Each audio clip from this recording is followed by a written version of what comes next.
Oh, hold on. Sorry, we messed up there. We're gonna hit record here first.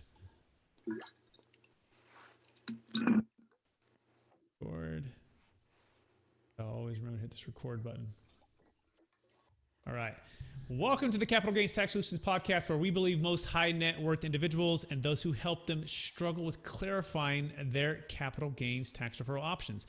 Not having a clear plan is the enemy, and using a proven tax deferral strategy such as the Deferred Sales Trust is the best way for you to grow your wealth. Hey, I'm your host, Brett Swarts, and each episode I am joined by some of the best real estate minds, financial and wealth advisors in the world, where they share their ideas, deal stories, and inspiration, so together we can make complex tax deferral strategies simple and passive income plans achievable. Hey, I'm excited about our next guest. She's actually a good friend of mine now, and she's out of the Bay Area, in the San Francisco Bay Area, and she has over 20 years now, I guess, of helping her clients making financial decisions. Since 1997, she had a brief practice in law, and then she spent over a decade as a certified mortgage consultant, assisting clients in identifying and procuring the right mortgage for their primary investment real estate holdings. But now, over 15 years, she's been combining both skills as a certified financial planner. So she brings a unique skill set of both the real estate mortgage world as well as financial planning, which is very, very tough to find. And her whole goal is to help her clients get financial peace and get clarity by thinking well when making decisions. And she does this by helping them to get like kind of a big picture on financial planning and then modeling so they can make the most informed decisions about their financial lives. With that being said, please welcome to the show with me, Jessica Lanning. Hey, Jessica, how you doing? I'm good, thanks. Thanks for having me. Yeah, thanks for being here. And by the way, you can find Jessica at lanningfinancial.com. That's LANNING financial.com. So Jessica, for our listeners who are just getting to know you, would you give us a little bit about your background, your story, and then your current focus? Sure. So I'm a lawyer by training and trade. Got my law degree, passed the bar, practiced law for a couple of years, hated it. I was a maritime lawyer, actually a very small part of the bar. Super fun. Law hasn't changed in 200 years. So it's a lot of fact gathering, depositions, interviewing people, crawling around in the bottom of vessels, that kind of thing. Super fun. But it was a lot of personal investment and not a whole lot of personal return. And at that point, I was running from that to whoever would take me. So at the time, I was looking to buy a house. I met our mortgage broker. I was asking anybody and everybody, what do you do for a living and do you like it? She's like, I'm a mortgage broker. This is what I do. There's an opportunity here in this office. Do you want it? And I said, sure. So I did mortgages for many years, built a very strong team of people. Somewhere around 2004, couldn't seem to grow that business any bigger. 2020 hindsight being what it is, I have a better idea about why that was true. But my solution at the time was to bring on a financial planner so that person would be working up the equity side of somebody's equation while I was working up the debt side, and we would grow the business together. And I went out and I kissed a lot of frogs. Didn't find anybody that I liked that shared the same vision and values that I did. So I turned my assistant into me. He did the mortgages. I became the financial planner, and we grew the business until, frankly, Dodd-Frank came along, and the regulatory and compliance issues around that made those two businesses very difficult to keep under one roof. So he now does all the mortgages under a completely different entity, and Lanning Financial now does does financial planning full time. Amazing. And the shift there and then having both of those backgrounds really, I think, gives an edge for people who are in real estate and also wanting to be a little more passive and also be in the stock market. So we're going to connect on those two things here in a minute. But in the meantime, I want you to take one step back and help the audience to get to know you a little bit better, Jessica. And, I believe we've all been given certain gifts in this life. I think they're God-given gifts, and they're given to us so that we can bless others and help other people. So I'm curious. I want you to back up to the time maybe where you were in college, or maybe when, it could have been your high school days. What was that one gift, or maybe that's two gifts that you believe you were given, and how does that help how you help people today? Look, I've been trying to deny this gift for decades now, and I feel like I have finally grown into it. But if you asked anybody from, I think, birth through high school, through practicing law, through doing mortgages, to helping kids on a playground, to sitting on the PTA, it's really about every single time the ability to kind of cut through a lot of crap, bring a lot of clarity to a situation, help somebody understand how they should be thinking about a particular situation so they can make really good conscious decisions about whatever's in front of them. That's really the gift. It's sometimes hard to communicate. People get it in real time when they're working with me. It doesn't always translate so well when somebody asks me this question, but invariably that's the feedback I get back every single time. And I can speak to that too, because we've worked on a recent deal, which we're going to talk about here in a little while. But you're absolutely right. You do have a great way, or not even way. Yeah, I think it is a gift because you can say things very, very straightforward, very direct, but still you're very caring and kind, and that those two are hard to find, right? Especially straight to the point too. So I really appreciate that about you. So is there any stories behind that? I'm curious, like either siblings or family growing up, or whatever, where that kind of came through when you first kind of noticed that. If you ever had to do one of those talent assessment tool things, like when you're a kid or you're trying to figure out what college to go to, and you fill out this list of questions and they trying to figure out, okay, this is what you should be when you grow up. The things that came up every single time in mine were preacher, teacher, counselor, all these things that didn't make money, by the way. So I was like, no, I can't do any of those things because I'd like to be able to feed myself. So I pursued these, to law, mortgages, finance, right? And the whole time kind of ignoring the fact that really what I was bringing through all of this was advice and guidance for my clients over just about everything in their lives. Mm-hmm. Absolutely love that.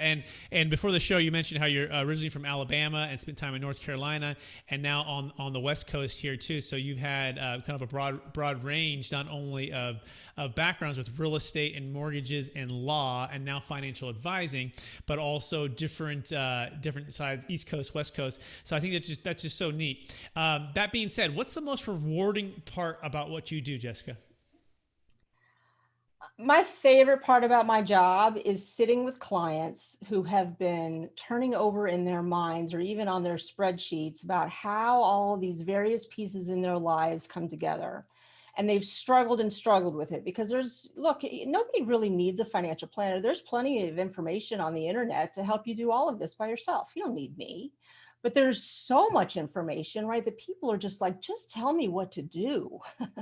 So that moment when I'm able to model something out for clients and show them the 35,000 foot view of their cash cow farm so that they can now make decisions down in the weeds, I see that moment of aha across their faces. They're like, oh, now I get how all this fits together. Like even the most basic statements of, oh, now I understand why I'm funding my 401k. They start to see all those pieces come together, and now they're able to make decisions that they feel really good at. That moment is, that's the moment that warms my heart. That's what keeps me going. The rest of the paperwork and the compliance and all that kind of stuff, it's like, that's what makes it all worth it. Excellent. So when the client has that aha moment, they get that clarity moment, and they have that sense of relief because it is a big decision with your finances and your future and different things. And when you can bring those things together and then help them, guide them, and sometimes be like, okay, I'm going to lead you. Here's where we're going. Here's why, right? And let's go, right? And then they get the sense of confidence and financial peace. Is that a fair summary? That's fair. Yep. That's look, that's what I'm trying to achieve with all my clients. Love it. Absolutely love it. And what's would you give us an example now? So I want you to walk through with our listeners. Someone's coming to you. They're in their 50s, right? They haven't done a lot of financial planning. They own some real estate. They have their 401k, and they're looking to maybe make a transition in the next 5 or 10 years, right? From their full-time career to retirement. Walk us through sort of the steps that you would take when it comes to working with a client like that, or a group, a married couple, or just a single person. Sure. Look, I'll tell you that probably 90% of my clients are what I would call do-it-yourselfers. Most of them have been managing their careers, raising their kids. They've bought a house. They've been saving money. They've been staying out of debt, except for maybe their mortgages. And they've pretty much managed on their own.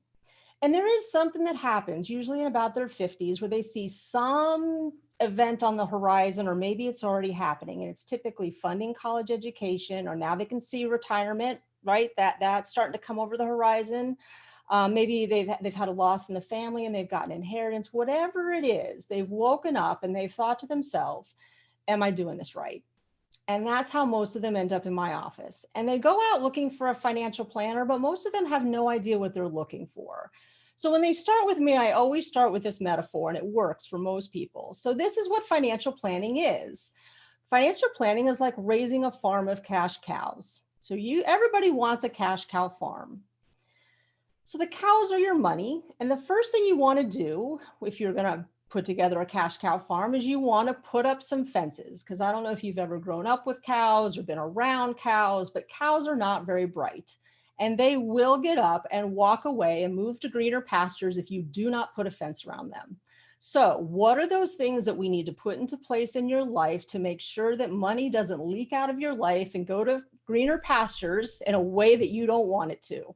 So we look at their insurances, we look at their estate planning, we look at their tax management, their investment planning. Do they have their reserve account? Do they have those things in place that will keep money from leaking out of their lives in a way they don't want it to? So we put up those fences, and then we look at, okay, do we have holes in this fence, and do we want to patch them, or do we want to completely make sure they're okay? We make then those decisions. Then we look at the cows, and that's largely a tax conversation. Are you raising taxable cows? Are you raising tax-free cows? Are you raising tax-deferred cows? And then what do you want to do with those cows? Do you want to slaughter them? Do you want to sell them? Do you want to milk them? What's this going to look like? And now you have this cash cow farm, and it's like a business. It's a business plan for life. Got to make sure there's enough money coming in to meet the expenses that are going out, that the cows are remaining healthy, that the fences are remaining intact. And you're constantly making mid-flight corrections to keep this cow farm working, right? Not only for yourselves, but then also for your beneficiaries or your kids or whoever you want to have this money when you leave the planet. So that's what I'm doing all the time, making these mid-flight corrections, looking at cows, taking a look at fences, and making sure everything's in repair and everything's working. So when people come into my world, right, that's where we start. What you got? What are we working with? What do you want this to look like? A lot of work on visioning, because if I don't know where somebody's going, I don't know how to get them there. So we spend a lot of time on that. We do sort of a state of the nation call, is this working? Here's my financial software, blah, blah, blah. And then how do we optimize what you have? No shoulda, coulda, wouldas in my office. Yes, we all should have bought Apple at $2. I get that. Okay. No shoulda, coulda, wouldas. Start where you are, work with what you've got, optimize what you have, make it work.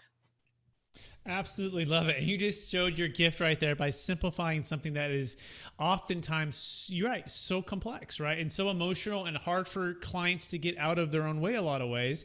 This is why financial planners are so important. And this is why Jessica is a pro at what she does.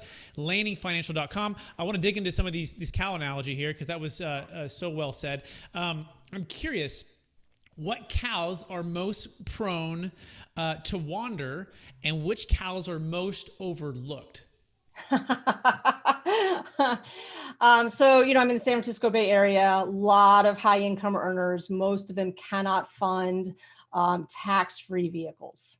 So that is one thing that's often overlooked. It's written off almost instantly. Oh, I make too much money to fund a Roth IRA. I don't have the assets to do a Roth conversion. Maybe I don't have access to a Roth 401k, right? It's written off almost immediately. There are other strategies to create tax-free income in retirement as a supplement to one's 401k or annuities or any other retirement sources that are going to be taxable in retirement. So that's one cow that's usually overlooked. Everybody writes that cow off. They don't even think that cow is available for the farm. And I bring that cow back in. So that's a big one. I see the most mistakes being made in fences, right? People that don't get their estate planning done, that kind of thing. The other cow that I find is most at risk is the 401k. People ignore their 401ks. They get in, they put their money into a target date fund. They don't even think twice about it. And 20 years later, nothing's changed. And by the way, they've gotten divorced and remarried, and their ex-wife is still the one that's the beneficiary on the 401k. Like, happens all the time. That cow is like the most neglected. It's also often the fattest one, which is a little ironic, but that's the one that has the most errors. Absolutely. So the fence is, yes, like make sure you have your estate plan properly in place, right? Your living trust, right? But dig into that more. Besides the, the living trust and the estate plan, because a lot of our listeners are high net worth individuals, and for those who are sophisticated, own real estate, have a big stock portfolio. What's the most commonly overlooked fence for estate planning for them? Look, I think one of the things that people don't pay attention to is taxes. Everybody's in the moment with taxes, and people think, oh, it's always going to stay this way. And the truth is that the tax code changes all the time, right? There's lots of conversations right now about all the tax changes that went into effect the last couple of years are set to sunset in 2025, 2026. So how do you make mid-flight corrections now, pay attention to the tax code now, so that when those tax all that stuff resets in 2025, you've put things into place so that you've optimized your tax opportunities. I see that one a lot, just completely ignored. Well, I guess I'll just always have to pay taxes, so why even pay any attention? Actually, there's a lot that you can do if you are paying attention. That is so true, right? And oftentimes high wealth owners or highly successful real estate or business owners, they're so focused on growing their business and growing their wealth that if they don't have a dream team and someone like Jessica Lanning or someone like a great CPA, and we would hope too at Capital Gains Tax Solutions for solving those capital gains tax referral challenges, it's hard. Those things get overlooked, right? And they focus on selling for the high price or doing the next deal, and then don't realize that 30 to 50% in capital gains tax, and or just getting a new depreciation schedule or doing accelerated depreciation. Working through those types of things is definitely a huge way to preserve and ultimately create more wealth. Fair summary? Fair summary. Awesome. So let's dig into a little bit about a recent deal that we worked together on, and even before we go there, I want to touch on just some of the foundational challenges you see with high net worth individuals, especially in San Francisco, in the Bay Area, who own real estate, who own businesses, who are considering selling, right? It's part of the baby boomers, one of the largest wealth transfers in the history of the planet. It's happening right now in the next 20 years. It's the $17 trillion, right? And it's tied to high-end primary homes, businesses, commercial real estate, and other assets.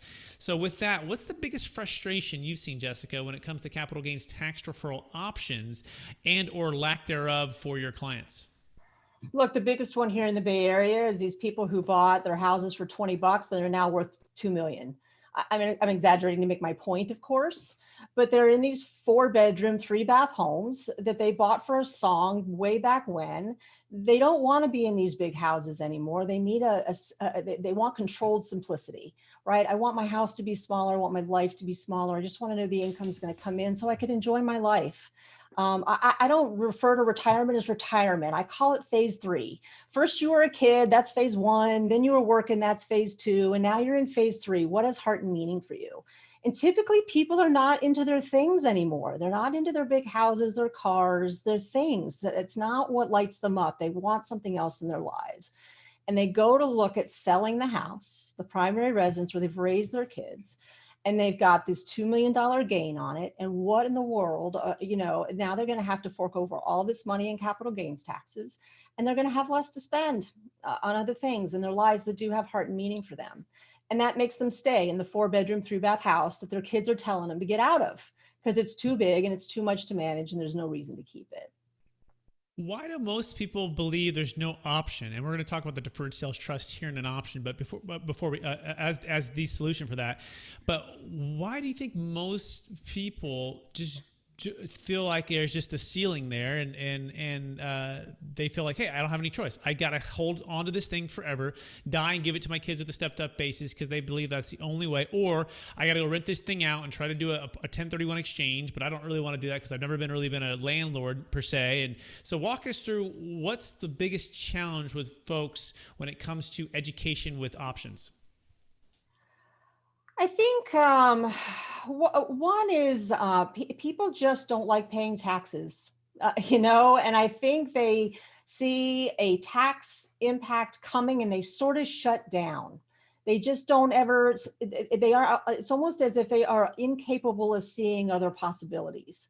They hear taxes, more taxes, and they just sort of shut down. I think that's like, so to get them just to open up a little bit and explore a possibility, sometimes that's the biggest sometimes challenge. It's like they're so shut down around possibilities that they can't see it or aren't open to seeing it. So that's one thing.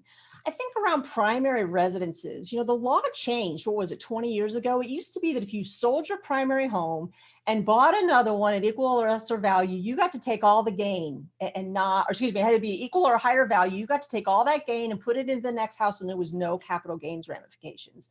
And lots of people are still thinking that that's the law. And that hasn't been the law for a really long time. So when they find out, what do you mean I can't sell my house and take all the equity and put it into the next one? They just are like, well, what do you mean? Like, well, the law changed. That's not what's available anymore. The 121 exclusion that allows you to take $250,000 of that gain as a single person, or $500,000 as a married couple, and exclude that, is still available. But when you're talking about a $2 million sale and a $500,000 basis, you've got $1.5 million of gain that you can only shelter maybe $500,000 of. And now you've got $1 million of gain that's going to get taxed. And then, that's a 40% tax implication potentially. And $400,000 sounds like a lot of money to most people. Absolutely. So let's dive into the deal that we recently closed together, because that'll give some folks some context and also hopefully open up their minds to what's possible. So would you just share a little bit about, without giving any particular details of your client, but just share a little bit about what they were facing, what they were selling, and what was the challenge for them before they found the Deferred Sales Trust? Their challenge, again, San Francisco Bay Area, high levels of real estate appreciation. They had bought this, it was a multi-unit building many years ago. They'd gotten it for a song. They now wanted to sell. They were looking to simplify their lives. It was a couple. One of them had some health challenges. The other one is kind of done working. I think there's a lot of ageism that goes on in the employer environment right now, right? Just getting hired sometimes is really challenging. And they have this phenomenal opportunity, right? We have all this equity in this house. We could restructure our lives if we could just get access to it. We could live the life that we really wanted to live. Again, phase 3, what has heart and meaning?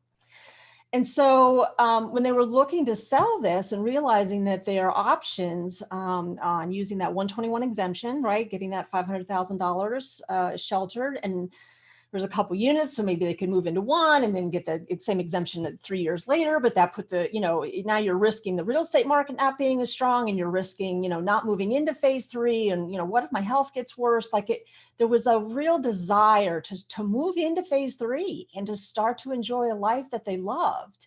And so how did we make that happen? If you're going to sell this property where most of their net worth resided, and then pay a huge chunk in taxes, that was that much less money that was available to them to generate income to help meet the expenses of their cash cow farm.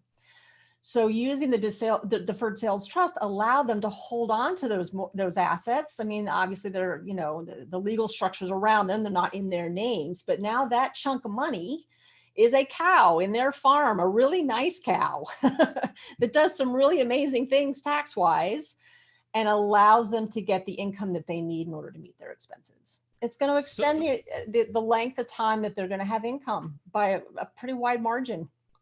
Amazing, right? And it truly is transformational exit planning, because it's not just about the money, right? It's about allowing somebody to move from one phase of life, phase 2, into phase 3, without having to hop through all of these hoops. I like to use the analogy, the Blockbuster way of doing things versus Netflix. And Blockbuster was the old 1031 exchange. It's really the old way. You remember you used to have to drive to Blockbuster, show up, walk inside to see if the movie is available. If it's available, you go to get it. But right before you get it, somebody grabs it. But even if you got it, you have to take it home, and you probably have to rewind it, and then you have to return it. But if you don't return it within 3 days, then you're looking at a penalty, right? And if you don't rewind it, on and on and on. It's very, very cumbersome. Whereas Netflix, you could just click, It's never sold out, right? You can pause it, you can rewind it instantaneously, right? Yeah, there's some ongoing fees, right? It's an ongoing monthly thing, but it's seamless, right? From the comfort of your own home. I try to use that analogy with the deferred sales trust because folks are moving from one thing that can be very complicated to, and I like your cow analogy, right? To a seamless cash flowing, producing income stream, and then obviously saving all that money at the same time, or deferring all that money. So walk us through. Besides that, what else did your clients like about the deferred sales trust? Look, largely, I think it's always about the people, right? Surrounding yourself with good people and making sure that they felt secure about what was happening. I think people have a tendency to overcomplicate this concept. It's so not complicated. And maybe that's just the lawyer aspect in me, just understanding an installment sale and what does it look like to put a trust in the middle of that. It's really not that complicated. And as soon as I think I got them to the point where they understood its simplicity, they were like, oh, it almost became a no-brainer that way. I think that was an important piece for them. Absolutely, right? Yeah. Knowing that it is simply a law that goes back to the 1920s. It's just an installment sale, and you're just adding a trust. And by the way, that's what we do at Capital Gains Tax Solutions. We provide the third-party trustee services, and then we work with financial advisors like Jessica who manage the trust funds. And together as a team, along with the tax attorney who provides the legal services for this, we're able to accomplish this amazing transformational exit planning.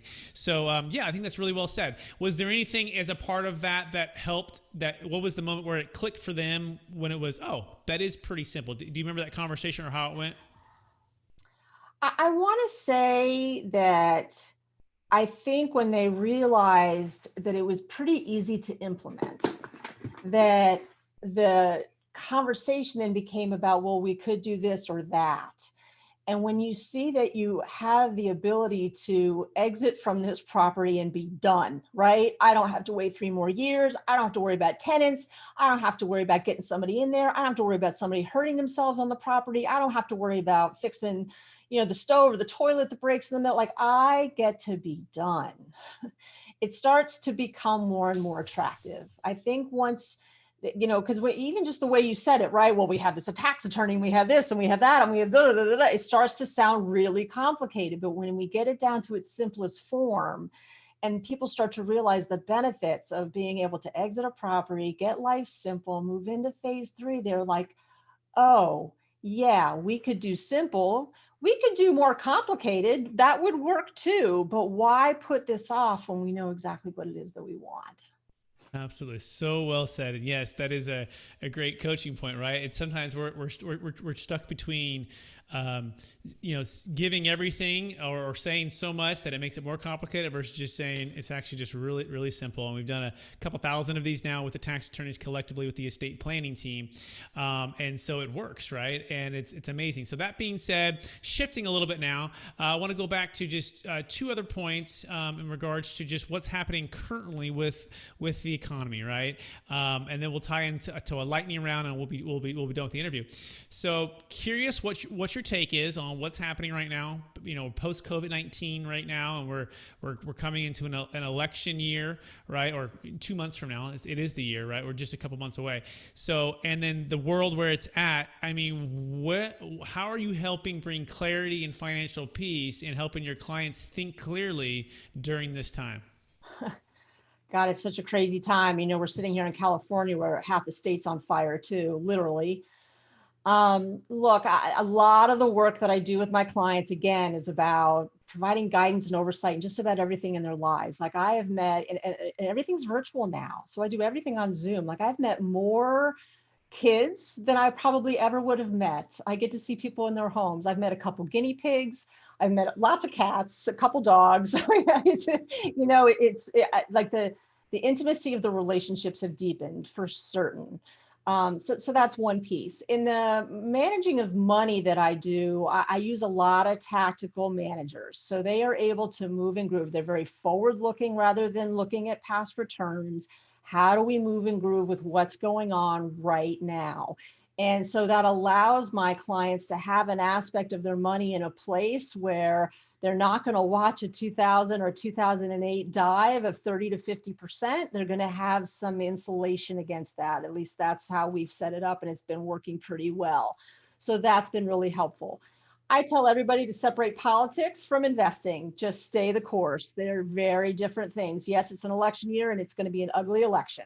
I think it's going to, who knows when we're actually going to find out who's president and how we're going to actually be able to install that person into the White House. So who knows, right? But stay the course.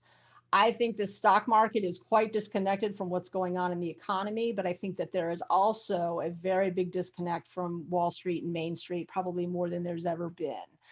To watch your family members not have jobs, to watch your favorite restaurants close, to watch, you're unable to get to the gym, to watch that happen and watch the stock market exceed its gains, hit another high level, right? It's just the disconnect is so stark. I think Wall Street has decided to write off 2020 and potentially 2021, but it's very forward looking. It's looking at 10 years out. And it's like, look, okay, yeah, in 10 years, you're going to have 2 bad years. Look, we get to see them right now, 2020, 2021. Great. Those are 2 bad years. Let's go. And so I think that's part of what's going on. I think they're bullish about a vaccine and herd immunity. And I think there's going to be a nice little correction this year. That's my guess. That's my crystal ball. My crystal ball is as good as anybody else's, but that's my crystal ball. It is so simple and it's so clarified. I absolutely love it. I'm sure audience does too. So with that being said, are you ready for the lightning round? Yeah, go. All right, here we go. So knowing what you know now, Jessica, if you could go back to your 25-year-old self, what's the one golden nugget you would make sure you knew, or the one thing you'd make sure you would do? Saving money early and often wins the day every single time. And you hear that in your 20s. It is one of the most vulnerable generations or vulnerable decades is when you're in your 20s. You start saving money early and often wins the day every single time. I see it with all of my clients in their 50s and 60s. If they started early and often, they're good to go. Love it. What is the one book you've recommended or gifted the most in the past year? I've got a lot of clients who are getting ready to send kids off to college, or grandparents who have grandkids that are getting ready to go off to college. And the book that I've recommended the most is Where You Go Is Not Who You'll Be by Frank Bruni, Bruni. And it really drives home the point that college is just preschool all over again. Get some independent living skills, learn to network, get a little bit of knowledge, and do something until your prefrontal cortex develops. Because it's not about where you go, it's about what you do when you get there. So stop trying to swing for the fences on what college you're going to get into, and just do really well at the college that you go to. Love that. I love that. Give me a mobile or digital resource you recommend for your business. Oh, Calendly.com has changed my life recently. CALENDLY.com. It's just a scheduling app. I was using a competitor for a while, didn't like it, wasn't working. Calendly has really made a huge difference. I agree. It's the same one we use as well here at Capital Gains Tax Solutions. Favorite leadership quote or theme you strive to live by?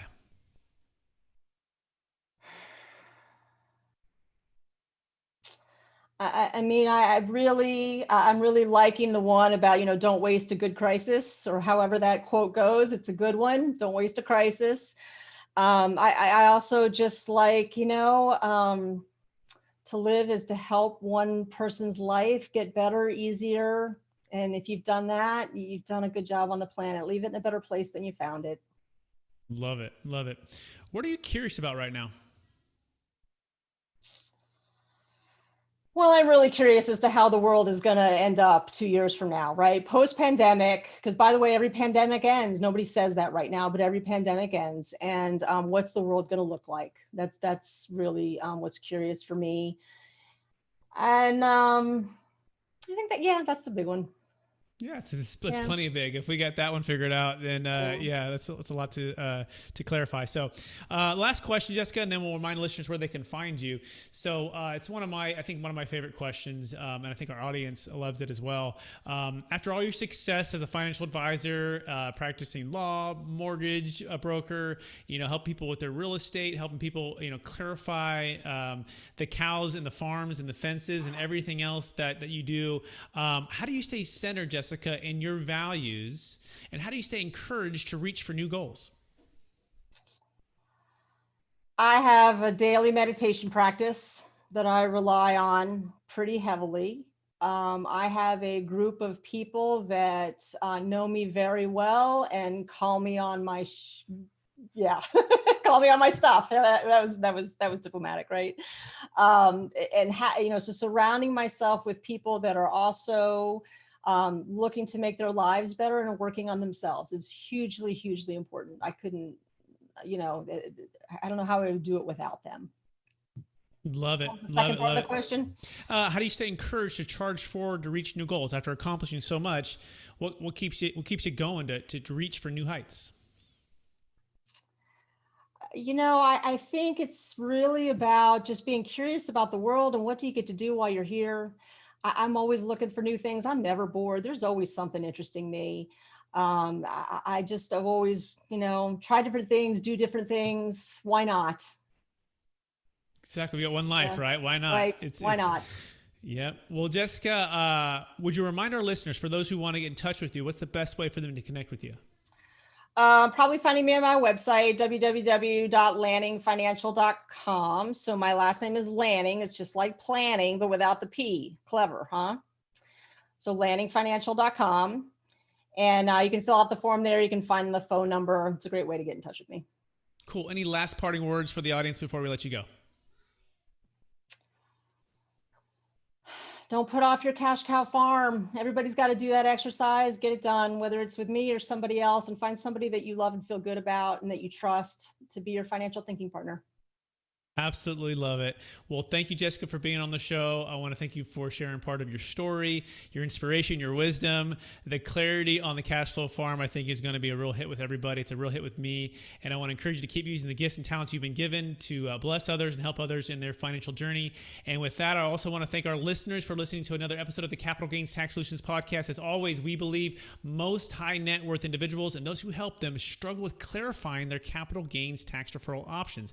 Not having a clear plan is the enemy, and using a proven tax deferral strategy such as a deferred sales trust is the best way for you to grow your wealth. Hey, if we can help you at all clarifying your options on selling a high-end primary home, business, highly appreciated stock, real estate, please go to capitalgainstaxsolutions.com and schedule your free one-on-one consultation. With that, we appreciate you. Please rate, review, and subscribe to the show, and share this with somebody who can need some help. And of course, if you're in the Bay Area and you're looking for a financial advisor and you're not calling Jessica right now and going to lanningfinancial.com, we encourage you to do that. Check that out for sure. Thank you so much for being here with us today, and we appreciate you tuning in. And with that, we wish everybody well. Bye now.